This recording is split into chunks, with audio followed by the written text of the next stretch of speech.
And if you'd like, I know everyone knows the very first name here, but I have not had a chance to welcome friends that we've gotten to know, but there's times when we face tremendous challenges in life that are threatening. What I think they should be looking for and what's not happening in our party, and I'm really concerned about that, is that we are not having substantive policy discussions. The world is in a difficult situation right now, very uncertain. And not only threats from abroad, but we still have economic threats here at home with a runaway government and plunging into debt.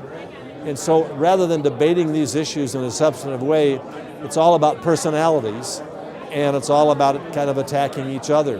We ought to be talking about policy and who can best lead us in the future as our nominee and hopefully president and deal with these hard issues. And the American people need to understand who can do that and who can best do that because these are serious issues that are going to have to be addressed by whoever the next president is.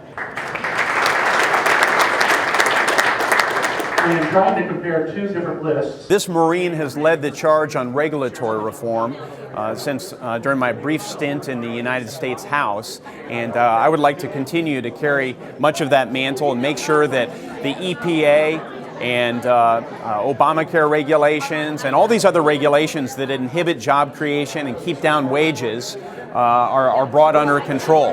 The other thing I'd like to do is make sure that every Hoosier has access to post-secondary education, whether they want to be a welder or an electrical engineer, and I've worked with Purdue's President Mitch Daniels on a unique way to advance that. So there are plenty other initiatives that I've been working very hard on, from national security to welfare reform. And I'm running for office in the end, not just to give speeches, but actually to fight and win in Washington, D.C. and get things done. So in that spirit, I just basically want to say I come from a farming family, small business owner, and I've been in Washington now for 5 years and realized that it's a broken system. I think that this election you see with the presidential candidates is showing that the turnout is higher. People are frustrated with Washington. They're tired of the spending, they're tired of the overregulation, and they're tired of the fact that the economy is not growing the way that it should.